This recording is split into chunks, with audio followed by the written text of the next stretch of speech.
아유, 시끄러워.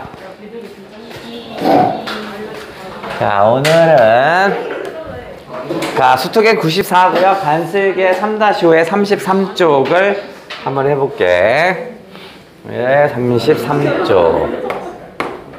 다음 쪽을 한번 해보자. 뭐가 있는가, 뭐가 나왔는가 봤더니 신경림 씨가 나왔군요. 그죠? 그러면 33쪽에 나온 게 뭐야? 신경림의 뭐죠? 양식이요? 고양길. 그렇죠. 길이 나왔죠? 신경림의 길이 나왔는데 요 놈을 먼저 정리하고 그 다음에 이제 한번 가보자. 자, 이 신경림의 길은 자, 여기에 뭐가 나올 거냐면 이제 상황을 한번 설정해 볼게. 사람들이 나오는데 둘의 의미가 좀 다릅니다. 첫 번째는 뭐냐면 통념을 지닌 사람들이 나와요. 바로 칠게. 통념을 지닌, 잘못 알고 있는 거야. 통념을 지닌 사람들은요, 사람들은 부정인데 이 길을 자신이 만들었다고 생각합니다. 사람이 길을 만들었다고 생각해요.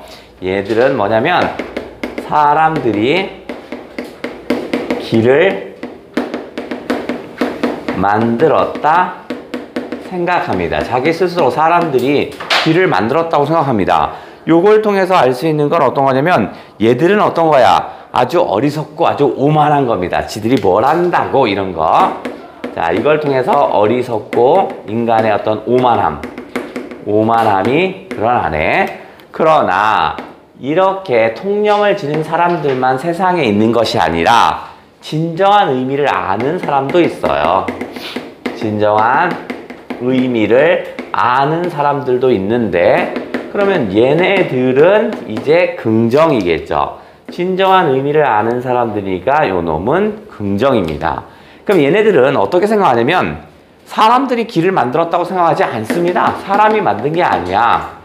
사람들이 길을 만들었다라고 생각하지 않습니다. 이런 걸 봤을 때 아까가 어리석고 오만한 놈이라면 얘는 무척 겸손한 사람이겠죠. 그러니까 이 길이라는 것은 사람이 직접 만든 것이 아닙니다. 그러면 이 길은 다시 자 해볼게요. 이 길은 외부의 길이 있고 그 다음에 내부의 길이 있습니다. 외부의 길이 있고 그 다음에 내부의 길이 있는데 둘 다 긍정적입니다. 하지만 그 긍정의 크기를 어떤 게 더 큰 거냐면 내부의 길이 더욱더 소중하고 크다라는 얘기를 할 거야. 자, 외부의 길은 사람들의 뜻을 쫓지 않습니다. 사람들이 하고 싶은 대로 길이 쭉 연결되지 않아요. 때로는 길이 스스로 어떻게 해서 사람들 한번 힘겨워 봐라 해서 길을 단절시키기도 하고요. 때로는 절벽을 만들기도 하고 이렇게 합니다. 그러니까 여기가 바로 뭐냐면 사람들의 뜻을 쫓지 않아요. 뜻을 쫓지 않습니다. 외부의 길은 사람들의 뜻을 쫓지 않고 하지만 사람들에게 슬기를 가르칩니다. 직선의 길도 있지만 때로는 어떻게 해서 구불구불한 길을 일부러 만들어줘요. 그러면 사람들이 이쪽 구불구불한 길을 가다 보면 어떻게 해서 만나지 않아도 될 사람을 만나기도 하고 뭐 이러잖아. 결국 이 길이 바로 삶의 슬기를 가리킵니다. 슬기를 가르쳐 줍니다. 길이라는 게. 그런데 이것도 되게 중요해요. 길을 통해서 삶의 슬기를 배우는 것도 되게 중요하긴 하지만 이 신경님이 얘기하고 싶은 것은 뭐냐면 이 내부의 길, 자신의 성찰입니다. 스스로를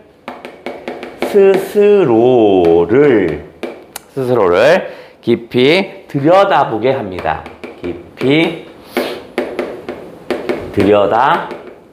들여다보게 한답니다. 그래서 얘는 이것이 더 소중하대요. 자신의 성찰을, 자기 성찰의 중요성을 얘기했던 것이 바로 뭐냐면 바로 신경림의 길이라는 작품이었어요. 요게 지금 수특 33쪽에 실려 있어요. 수특 93쪽. 93이야? 33 아니야? 간슬기. 수특 94. 그래. 그래. 뭐라고. 뭐 별거 아닌데, 이씨. 자, 그러면 자, 나온 김에 유사 하나 하고 얘는 길을 사람들이 만들었다 하고 생각하지 않죠. 반대 시를 한번 찾아보자. 길을 완전히 사람들이 만들었다고 하는 그런 시도 있어요. 그러면 우리가 유사하고요. 즉 유사하지만 비교해야겠다. 완전히 비교해야 하는 작품을 한번 해볼게요. 내용도 뭐 유사하기도 하지만 자, 길은 사람들이 만들었어요. 자, 요거는 여러분 맞춰야겠네. 거시기가 쓴 거시기입니다. 상황을 설정 한번 해볼게요. 상황. 자, 나는요, 집 또는 서울이라는 곳이 있어요. 집이라든가 서울이라는 곳이 있는데 이곳을 어떻게 해서 떠납니다. 나라는 인간이 이 집과 서울을 떠났어요. 집과 서울을 떠날 때 나라는 애는요, 오히려 신명이 난대요. 그러면 집과 서울이 부정이겠네? 그러면 집과 서울을 떠나서 어디로 갈 때 신났냐면 산으로 갈 때 나는 무척 신났습니다. 그럼 내가 지금 산을 가야겠구나. 자, 나는 이 산으로 갔어요. 산으로 갈 때 신났는데 이 산이라는 것을 나는 지금 어떻게 하고 있냐면 오르고 있습니다. 산을 오르고 있어요. 그러면서 이 산을 내가 초긍정으로 인식하고 있는데 산을 오르고 있는데 길을 가고 있습니다. 산을 가고 있는데 여기에서 지금 이렇게 길을 오르고 있습니다. 길을. 자, 요 길입니다. 요 길을 아까 우리 앞에 신경님의 길에서는 그 길은 사람들이 직접 만든 게 아니라고 그랬잖아. 길이 어떻게 해서 사람들을 가르쳐주고 필요한 것을 요구하고 하게끔 만드는 거라며 얘는 뭐라고 했냐면 이 길을 바로 민중들이 만든다고 생각합니다. 민중들이.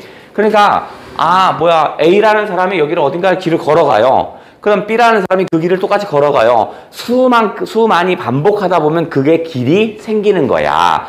그러면 다양한 사람들의 삶에 발자취겠구나. 즉 민중들이 다양한 일단 삶의 발자취가 모여서 길이 된다라는 것을 나는 인식합니다.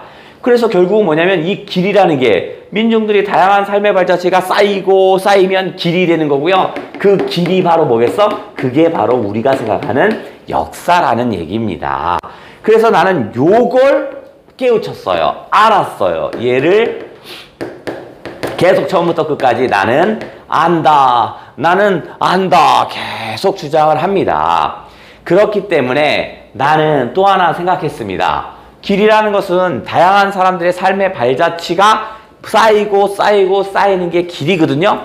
그래서 나는 절대로 주저앉을 수가 없답니다. 지금 나는 주저앉을 수가 없어. 아무리 힘들어도 주저앉을 수가 없대요. 왜 앉을 수가 없어? 왜 주저앉으면 안 돼? 만들어놓은 길이 있어서 아니라 내가 걸어가야 그렇죠. 그게 길이 생기는 거잖아. 즉 나는 지금 뭐 하고 있어? 역사를 만드는 과정 중이야. 그러니까 내가 포기하면 뒷사람이 어려우니까 아무리 힘겨워도 나는 어떻게 할 거야? 갈 거야. 걸어갈 거야. 이런 거네. 여기는 뭐냐면 역사를 만드는 과정 중이지요. 요거의 제목은 뭘까요? 역사를 만드는 중이라고요.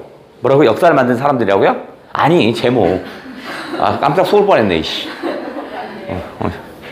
이거 약간 현대시였던 것 같아. 이제 한 3년 되었더니 나를 속이네. 야, 뭐라고? 현대시죠? 야, 지금 이게 뭐야, 그럼? 것 같은데. 사람도 최근 사람이었는데. 최근 사람은 아니에요. 이 사람은 되게 산을 좋아하는 사람이에요. 뭐예요? 우리 거에 이 사람의 작품이 있던가?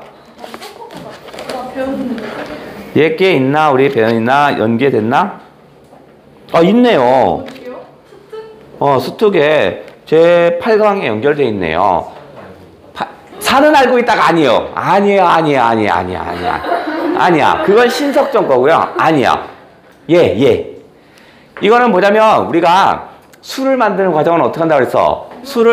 누룩을 넣으면 적당한 바람도 있고 적당한 온도가 맞아야 좋은 술이 되죠? 그죠? 그래서 인간의 삶에 빗댄 삶을 그렸던 그 시인.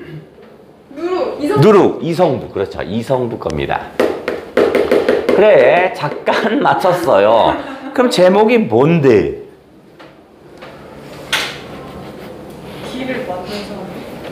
네 글자입니다. 산길에서. 오, 이쪽. 자, 그렇죠. 산길에서입니다. 산길에서. 그러면 저 신경님의 길과는 잘 비교할 수 있죠. 길이라는 것 자체가 쟤네들은 어떻게 써? 이 길은 자기가 만들었다는 건 어리석고 오만한 생각이라고 그랬죠. 그죠? 근데 얘는 뭐야? 민중도 하나 되게 소박하고 아주 별 볼일 없는 사람들이 길을 만들면서 어떻게 써요? 역사를 만드는 과정이래요. 아이고야, 비교 잘 해두셔야겠구나. 자, 그러면 이제 간슬게 옷 바로 볼게요. 역시 마찬가지로 얘도 길과 관계된 거네. 그죠? 뭐였냐면 요번엔 고향길이네요. 뭐냐? 거시기 경님이 거. 신경님의 고향길이네. 고향길. 그러면 이렇게 되는 거야. 사실은 수특 94페이지에 신경님의 길을 하면서 이건 비교해야 할 작품, 얘는 일종의 뭐 유사 작품이라든가 이런 거 같이 해야겠죠. 그죠? 신경님이니까 작가 연계해서 고려해야겠죠? 같이 필기되면 되겠죠? 오씨, 좋아. 아무도 찾지 않으려네. 려네 동그라미. 뒤쪽에 보시면 려네 비슷한 말 막 나와요. 그러면 이제 특정 종결 어미의 반복 이래도 되겠지. 그 다음에 뭐 가군적인 요소가 사용됐다 이래도 되겠죠. 뒤쪽이 같으니까. 시에서의 반복은 운율과 강조라고 했죠. 려네 아무도 찾지 않으려네. 찾고 싶지 않아요. 이런 거 막. 제목이 고향길이라고 했는데 왜 고향길에서 누굴 찾지 않지?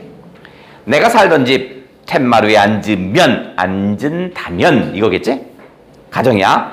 벽에는 아직도 지우름이 얼룩져 있을 거랍니다. 벽에 아주 새하얀 벽지가 아니고요. 지들이 오줌 싼 벽지래요. 그러니까 가난한 거네. 내 고향은 가난한 고향입니다. 그래서 내가 아마 내 집 살던 툇마루에 앉으면 아직도 지 오줌이 있을 거래요.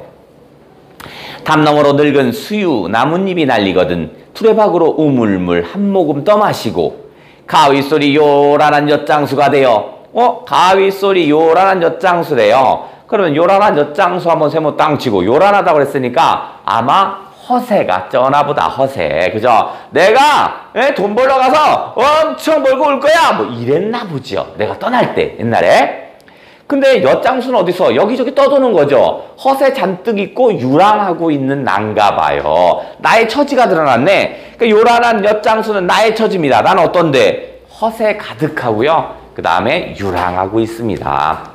아버지, 내가 서울로 돈 벌러 가면 뭐 30억 벌고 올 거야 뭐 이렇게 끝나보죠. 그러면 내가 아무도 찾지 않는 건, 고향에 와서 아무도 찾지 않는 이유는 대충 짐작이 되네요. 허세 가득한데 이룬 게 없나 보죠. 계속 고추잠자리 새빨간 노을길에 서성거리렵니다. 그러니까 그 노을길 주변이 고향일 텐데 직접적으로 고향을 가지는 못하나 봐요. 이유는 모르겠어요. 근데 예측은 가능해요. 늘 요란한 엿장수처럼 살아오다 보니까 고향에 갈 낯이 안 되겠죠. 감석 깔린 장길은 피할 겁니다. 장터길이니까 사람이 많은 곳이잖아. 웬만하면 사람과 만나고 싶지 않나 봐요.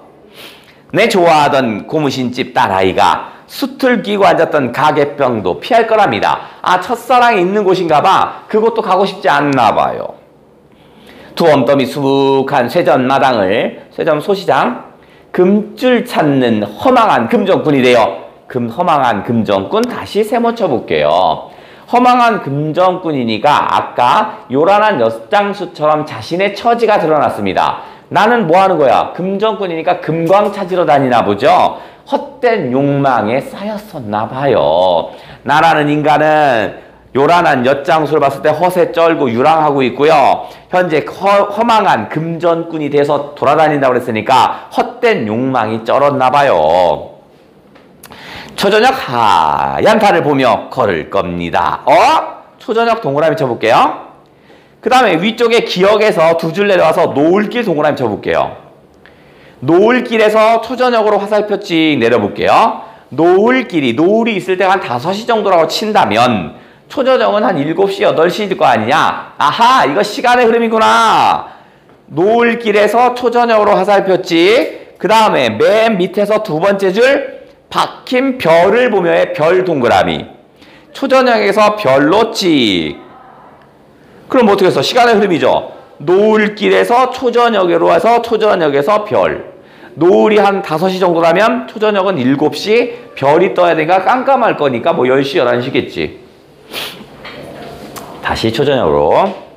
초저녁 하얀 달을 보며 거닐 겁니다. 장국밥으로 깊은 허기를 채우고 읍내로 가는 버스에 오를 겁니다. 결국 고향엔 안 가는구나. 쫓기듯 도망치듯 살아오니 에게만 쫓기듯 도망치듯 살아오니 다시 세모칠게요. 화자의 처지네. 화자의 처지를 알 수 있는 단서들이 3개가 나왔구나. 요란한 엿장수 있었고요. 허망한 금전꾼 있었고요. 쫓기듯 도망치듯 살아온 사람인가 봐요. 삶은 때로 애달기도 할 겁니다. 긴 능선 검은 하늘에 박힌 별을 보며 길을 잘못 든 나그네가 되어 떠날 겁니다. 나의 처지 또 있네. 길 잘못 든 나그네네요. 그러니까 나는 이 고향이 내 고향이 아닌 거야. 올 수 없나 봐. 들릴 수 없나 봐요. 그러면 상황을 좀 추려보자. 자, 나라는 인간이 있는데 나는 고향이라는 곳에 왔나 봐. 근데 고향이라는 곳은 초긍정의 모습일 겁니다. 그래서 나는 이 고향에 왔지만 어떻게 써요? 찾지 않을 겁니다. 거기를 찾고 싶지 않나 봐.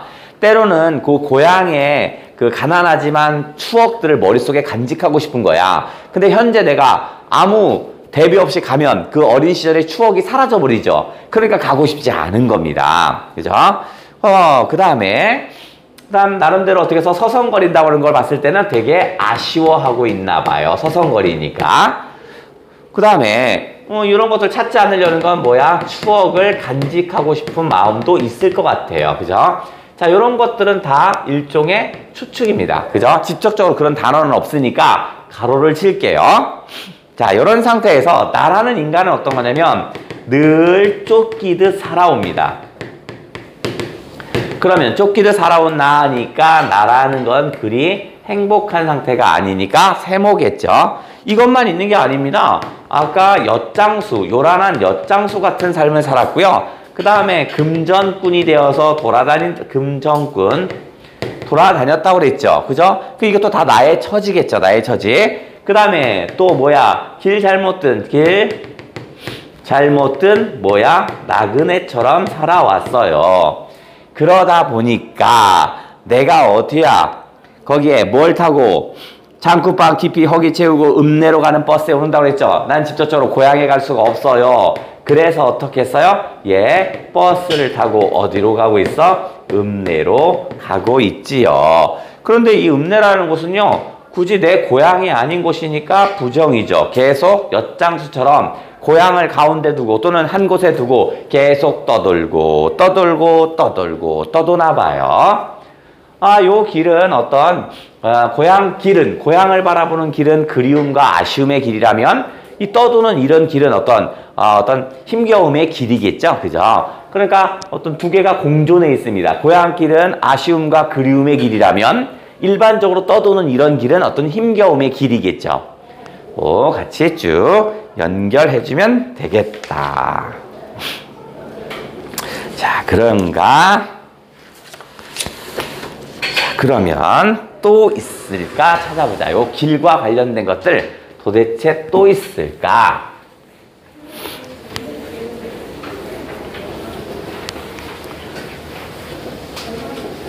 자, 계속 찾으러 가볼게요. 계속 유사해서 지금 우리 뭐 하고 있냐면 길과 관련된 것들을 쭉 찾으러 다니고 있습니다. 우리 책에서도 있군요. 어디냐면 내면 성찰의 중요성을 나눈 것도 있었네. 길이 나오고 내면 성찰의 중요성을 담았던 유사작품이니까 신경님의 길과 같네요. 그죠? 안으로 들어오니까 외부의 길과 내부의 길이 있다고 했잖아. 신경님의 길에서 내부의 길이 중요하다며. 그런 면에서 길도 나오고 내면 성찰의 중요성도 나오니까 딱 맞아 떨어지는 거네. 자, 요것은 무엇일까? 요거는 얘는 수특 248에 나왔군요. 자, 수특 248쪽에 나와 있대요. 자, 길이 나오는데 나는 반듯한 길과 구부러진 길이 있습니다. 자, 구부러진 길이 있고요. 그 다음에 반듯한 길이야. 반듯한 길이 있습니다. 구부러진 길과 반듯한 길이 있는데 뭐가 좋고 싶고는 아니야. 구부러진 길도 가끔 의미가 있고요. 반듯한 길도 의미가 있어요. 근데 둘의 그 크기의 차이가 있습니다. 행복의 크기가 있을 거야. 일단 반듯한 길은요. 그냥 일직선으로 쭉 가면 됩니다. 쉽게 무엇인가를 이룰 수 있어요. 결국 이것이 상징하는 건 쉽게 살아가는 길입니다. 쉽게 살아가는 길이야. 다양한 경험을 할 수가 없습니다. 다양한 경험을 할 순 없어요. 하지만 뭐 잘못된 길은 아니잖아. 그러니까 이것도 나름대로 의미 있고 긍정적인 겁니다. 이것도 나름. 하지만 나는 일부러 이 구부러지는 길을 갔으면 좋겠대요. 왜냐하면 이 구부러진 길을 가다 보면 나름대로 시련도 있고요. 나름대로 어떻게 써? 포용할 수 있는 마음을 가질 수 있대요. 미처 만나지 않아도 만날 사람들이 있죠? 그죠? 그런 사람을 감사하는 거야. 그러니까 시련이 있다는 건 굴곡져 있어요. 굴곡져 있는 삶이야. 포용한다는 건 감싸 안아야 돼요. 감싸 안아주는 거야. 다양한 굴곡진 삶들을 가지고 있어요. 그러니까 나는 직선의 길만 가다 보면 다양한 삶의 모습을 볼 수 없지만 이런 구부러진 길을 가다 보면 다양한 사람을 만날 수 있죠. 그러면 어떻겠어요? 이렇게 울퉁불퉁하게 살아온 사람들을 만나면 이 사람이 진정한 사람들이겠죠. 얘가 불퉁한 삶은 사람이래요. 결국 얘는 어떻게 해서요? 어떤 시련 속에서 포용하는 삶이 중요하다는 것을 알려주고 있군요. 갖은 시련 속에서도 포용하는 삶의 중요성을 얘기하고 있네요. 그렇다면 구부러진 길이 바로 뭐야? 다소 힘겹지만 이렇게 이것을 오히려 더욱더 소중하게 생각해요. 이런 얘기였네요. 이게 제목은 뭐예요? 구부러진 삶? 길. 자, 이게 뭐냐면 이게 제목입니다. 구부러진 길입니다. 누구 거야? 이준관의 구부러진 길. 자, 이것도 우리가 한번 배웠었고.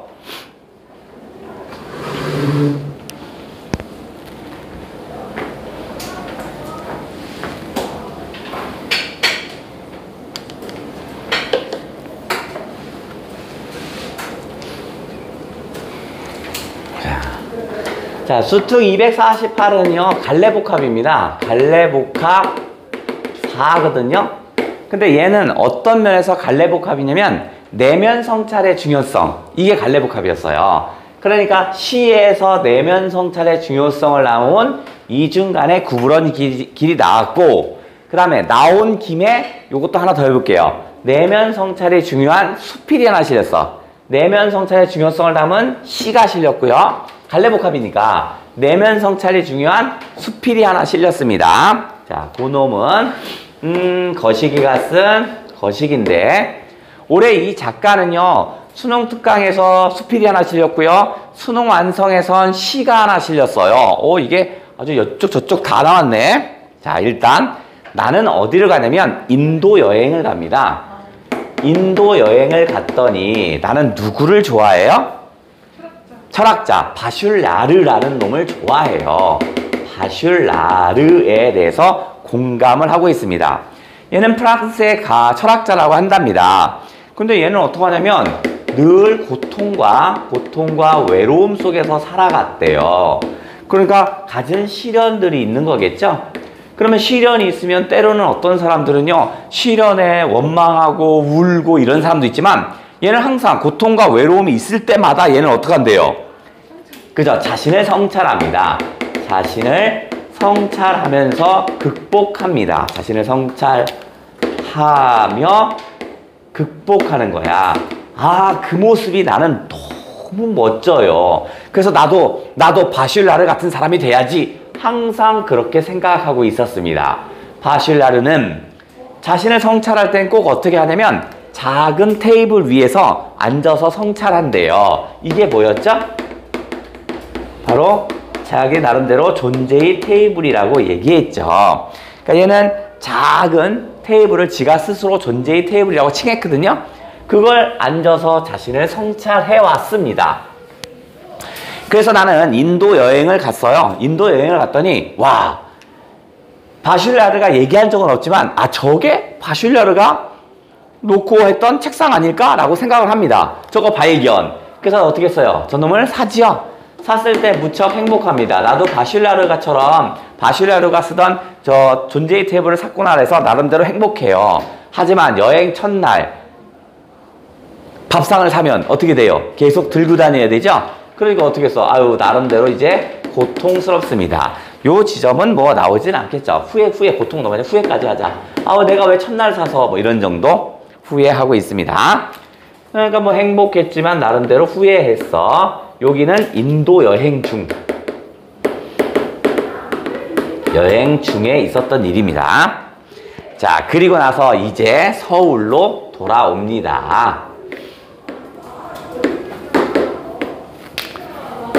그럼 나는 지금 바슐라르처럼 항상 존재의 테이블에서 나를 성찰하려고 했어요. 하지만 나는 어떻게 했어요? 시간이 생기지 않지요. 그죠? 그래서 나는 뭐라고 하냐면 씁쓸한 자부심이 생겼다라고 합니다. 일단 일종의 씁쓸함이 느껴졌대요. 그러면 부정적이네. 잘 사용하지 못하네. 그러면 뭐라고 했냐? 씁쓸한 자부심이래. 이게 시였으면 역설법 어쩌고 하면서 중요하다고 막 얘기했겠지만 수필이니까 그렇게 중요한 건 아니죠. 그러면 그 이유나 들어보자. 왜 나는 저 존재의 테이블을 산 게 씁쓸했고 왜 존재의 테이블을 산 게 자부심이 있었냐? 일단 자부심은 뭐야? 내가 나를 성찰하겠다는 마음가짐을 가졌다는 것 자체가 기특한 거지. 그죠? 그러면 성찰의 자리를 만든다는 것 자체가 기특한 거죠. 성찰의 자리를 만들고자 한다라는 것 자체가 이미 기특합니다. 근데 왜 씁쓸하냐? 나는 다른 사람과 비교해서 나와 삶의 기준이 비슷한 사람을 비교했을 때 그죠? 내가 1,000원을 벌고 쟤도 1,000원을 벌어. 하지만 나는 나를 성찰하는 자세를 가졌어. 난 쟤보다 우위야. 이런 생각 때문에 산 겁니다.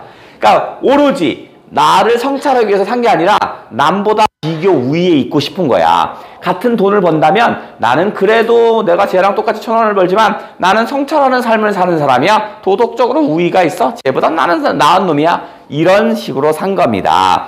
남보다 비교 우위에 오르고자 하는 욕망에서 출발했죠. 욕망에서 출발하다 보니까 왠지 씁쓸한 거야. 순수한 의도가 아니잖아. 순수하게 나 자신을 성찰하고 살 거야. 이게 아니라 나는 적어도 저런 인간하고 좀 달라. 라는 걸 자랑하고 싶은 거야. 그런 의도로 샀으니까 약간의 씁쓸함도 있습니다.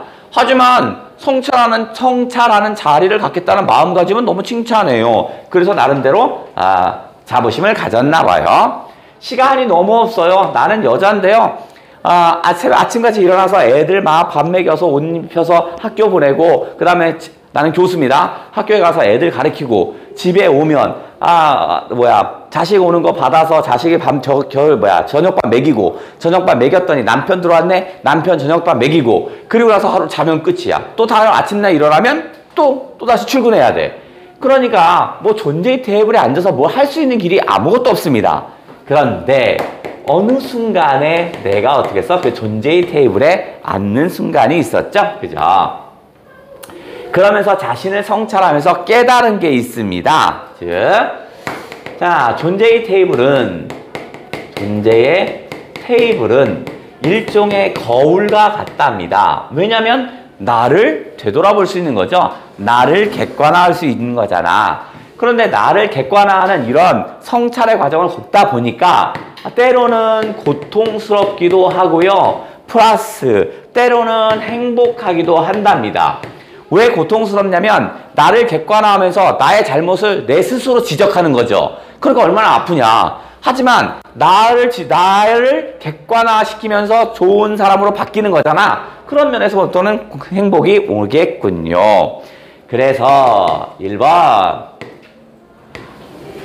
정작 깨달은 것이 무엇이냐 봤더니 늘 자신을 돌아보고요. 자신을 되돌아보는 습관을 가지게 됐고, 두 번째, 그래서 어쩔까고 힘들수록 낮은 자세를 가져야 한대요. 힘들수록 낮은 자세와 그 다음에 차분한 마음가짐이 필요하대. 흥분하거나 이런 것이 아니라 차분한 마음가짐이 필요하대요. 그러니까 바실리아르를 이해하는 겁니다. 바실리아르가 고통과 외로움, 지금 힘겹죠. 그때마다 어떻게 해서 테이블에 놓고 차분하게 자신을 되돌아보기 시작하죠. 아하, 그게 이겨내는 방법이구나 라고 생각했대요. 이게 제목은 뭐예요? 좋았어. 이놈은 존재의 테이블이었습니다. 작가는 누구야? 나 희덕. 좋아요. 나 희덕의 존재의 테이블이야. 그래서 이 나희덕은 수능 완성에 하나 실렸죠. 뭐 실렸지? 시가 하나 실렸어요. 절망에서 발견한 희망 하면서 나오잖아. 세상 엄청난 겨울이고요. 엄청난 아무것도 없어요. 근데 그 속에서 어떻게 써요? 꽃이 피죠. 황홀한 뭐의 꽃이요. 그건데? 꽃 이름이 나오는 건가? 그래. 꽃의 이름은 안 나와요. 황홀한 음지의 꽃이요 라고 하죠. 그게 뭐였어? 버섯이 피잖아. 제목이 뭐야? 버섯 아니고요. 야, 이씨.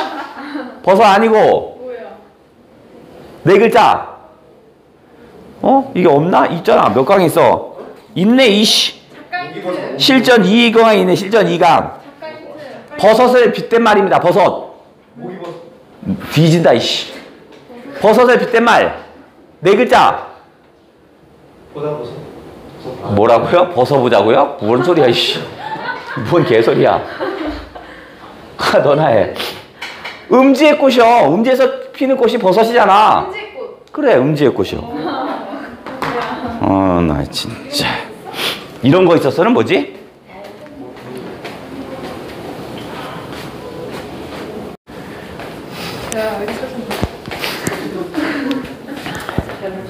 자, 이번에는 다시 유사 하나 더 연결해 볼게요. 신경님 거를 한번 또 파헤쳐보자. 자, 신경님에서 반성하고 그 다음에 성찰하는 뭐 이런 내용입니다. 반성하고 성찰한다고 내용이 어차피 똑같은 내용이 하긴 하겠지만 거기다 또시 신경님이라는 작가를 고려해 볼게요. 신경님 작품에서 성찰하고 반성하는 이런 내용을 하나 더 해볼게요. 요 놈은 문학책에 실려 있어요. 그래서 요걸 한번 끌어와 볼게. 들었잖아. 자, 요거는 거시기가 쓴 거시기고요. 나는 지금 어디로 가냐면 저기 울진, 경상도 울진 쪽으로 갑니다. 울진에 가서 뭐 어디로 가냐면 온통 사람들은 나는 지금 현재 나는 어떻게 살아오면 세상이 어지러워져요. 어지러워진다고 쳐볼게요. 그럼 온통 세상이 부정적이겠죠? 현재 나의 삶의 모습입니다. 현재 나는 부정이 오면 나는 항상 어떻게 하냐면 나에게 어렵고 힘겨운 일이 와요. 그럼 나라는 인간은 나에게 대하는 자세와 남에게 대하는 자세가 너무 달라요. 나라는 인간은 힘겨울 때 나에게 오히려 엄청 너그럽습니다. 아유, 그럴 수 있지. 뭐 이런 거야. 너그러움이야. 너그러워하고 예를 들어서 내가 늘 국어에 1등급을 맞고 싶어 하는데 어느 순간에 8등급이 나왔어요. 그러면 나는 어떠냐면 아유, 그럴 수 있지. 요즘 컨디션이 안 좋아서 그랬어. 이런 식으로 판단합니다. 근데 남은 늘 1등급을 맞다가 2등급이 나왔어요. 조금밖에 안 떨어졌구나. 그죠? 나는 지금 1등급에서 8등급 떨어졌는데 나는 되게 너그러운데요. 남은 야, 그렇게 살면 안 되지. 그렇게 해서 대학 갈 수 있겠어? 이런 식이야. 남에게는 더럽게 엄격하면서 나에게는 한없이 너그럽습니다. 너그러워. 이게 자체가 정상이 아닌 거죠. 오히려 어떻게 써? 나에게는 엄격하고 다른 사람에게는 너그러워야 정상인 거잖아. 그러니까 이런 상태가 오니까 나는 뭐야? 나는 뭐처럼? 돌처럼 굳어집니다. 돌처럼 굳어집니다. 그러니까 나의 현재 모습을 반성한 겁니다. 여기가 지금 나의 현재 모습이야. 나의 현재 나입니다. 현재 모습이야. 그러면서 현재 모습을 보면서 내가 이제 울주군에 와서 어디를 볼 거냐면 울주군에 후포라는 곳이 있어요. 후포라는 곳에 와서 동해바다를 이렇게 봅니다. 동해바다. 나는 정말 한없이 돌처럼 굳어졌으니까 아주 한없이 작은 놈이야. 포용력이랑 개뿔 아무것도 없는 아주 못생긴 놈이야. 이렇게 생각을 했나 보죠. 근데 동해바다를 이렇게 바라봤더니 동해바다는 어떠냐? 동해바다는 역시 똑같습니다. 동해바다에 나가 있고 동해바다에 남이 있다고 치면 동해바다 같은 경우는 자신에게는 어떻게 써? 맵고 모진 매가 오습니다. 맵고 모진 매가 두들긴대요. 늘 동해바다는 어떻게 파도가 와서 계속 나의 채찍으로 때리는 것처럼 파도가 나를 계속 때립니다. 그죠? 이거는 뭐냐면 내가 못 가졌던 엄청난 엄격함을 가지고 있어요. 엄격함. 하지만 이 강함, 물이라는 거, 파도라는 건 어떻게 써요? 전체가 파도가 넘실넘실와서 파도가 쓱 끌어안는 거야. 이런 모습이네? 그럼 남에게는 어떻게 써요? 포용하는 거네? 감싸고 끌어안습니다. 감싸고 끌어안아요. 끌어안아요. 즉 이게 뭐야? 남을 포용할 수 있는 자세겠죠. 즉 바로 이렇게 동해바다처럼 이렇게 사는 모습이 정상인 거죠. 하지만 현재 나의 모습은 이렇게 완전 개차반이었다고요. 그래서 나가 반성하면서 앞으로 어떻게 살겠어? 어떻게? 돌처럼 사는 것이 아니라 뭐 누구? 동해바다와 같이 자신에게는 엄격하고 나에게는 포용적인 삶을 살아야지 라는 다짐을 했답니다. 이 글의 제목은 뭐죠? 동해바다. 동해바다. 부제목이 있어요. 살아야겠다. 부제목이 있어요. 뭐라고? 네 글자. 후포에서. 그렇죠. 바로 후포에서라는 부제목을 가졌습니다.